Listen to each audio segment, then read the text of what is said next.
Hello friend, जय श्री कृष्ण। आज बनाईशुं आपणे फालूदो जे तैयार पेकेट में आवे छे। आ ए फालूदो लीधो छे मैं। आ अलग अलग फ्लेवर में आवे छे। आ केसर अने पिस्तानु फ्लेवर छे। आ आसानीथी तमने डिमांड छे, मॉल में छे, तमने गमे त्यां आगळ दुकान में पण आ मळी जशे। मैं आ तैयार पेकिंग लीधुं छे जे आ रीतना आवे छे। अलग अलग फ्लेवर में पण तमारे मळी जशे। आ केसर पिस्तानु छे। आ 200 ग्राम में आवे छे आ पेकेट में। अने एना माटे मैं अहींया गળી दूध लीधुं छे। आ तमे जोई शको छो 500 ग्राम दूध लीधुं छे। हवे आपणे आ दूधने गरम करवा मूकी दईए।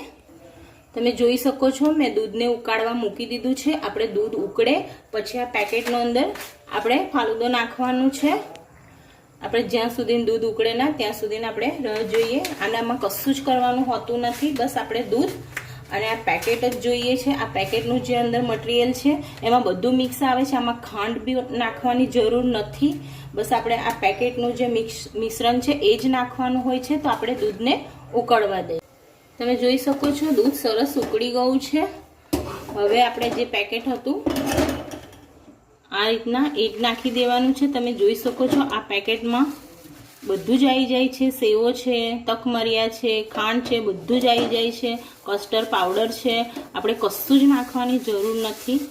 अने बस आपणे 5 થી 6 मिनिट धीमा गैस पर उकाળી लेवानुं छे, जेथी आपणे आ जे नाख्युं छे आपणे फालूदो ते सरस जे मिश्रण नाख्युं छे ते सरस आपणे થઈ જાય। એટલે આને ધીમા ગેસ પર આને આપણે 5 થી 6 મિનિટ સુધીને આ રીતના ઉકાળવાનું છે। એકદમ ધીમો ગેસ રાખવાનો છે, જરાક પણ ગેસ આપણે ફાસ્ટ નથી કરવાનો અને ધીમા ગેસ પર જ આને આપણે 5 મિનિટ માટે થવા દઈએ।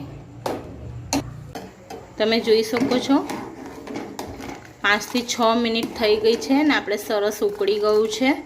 હવે ગેસને બંધ કરી દઈશું અને આપણે આને ठंडू थवा दईशू और आपणे फ्रीज में मूकीने सर्व करवानुं छे, केम के ठंडो होय तो फालूदो पीवा में बहुत सरस लागे छे। अने ठंडो करीने ज पीवानो, एटले आपणे आने ठंडो करीने फ्रीज में मूकीने पछी सर्व करीशुं।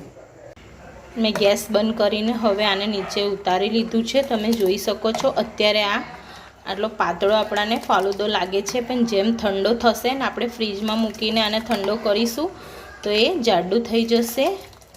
તમે જોઈ શકો છો આ રીતના અત્યારે પાતળો છે અને હવે આપણે આને આ જ રીતના થોડું બહાર જ ઠંડુ અત્યારે કરવાનું છે, કેમ કે આટલું ગરમ આપણે ફ્રીજમાં મૂકી શકતા નથી।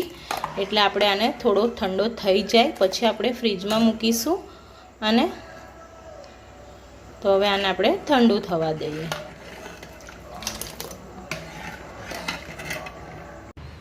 તમે જોઈ શકો છો આપણો ફાલૂદો બનીને તૈયાર થઈ ગયો છે ને એકદમ સરસ ઠંડો થયો છે।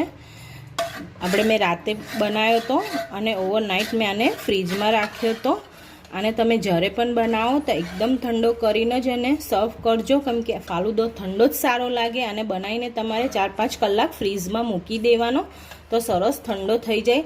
તો આપણો એકદમ સરસ ગરમીમાં ઠંડક આપે તેવો ફાલૂદો બનીને સરસ તૈયાર થઈ ગયો છે। હવે આપણે એને ગ્લાસમાં સર્વ કરી લઈએ આ રીતના।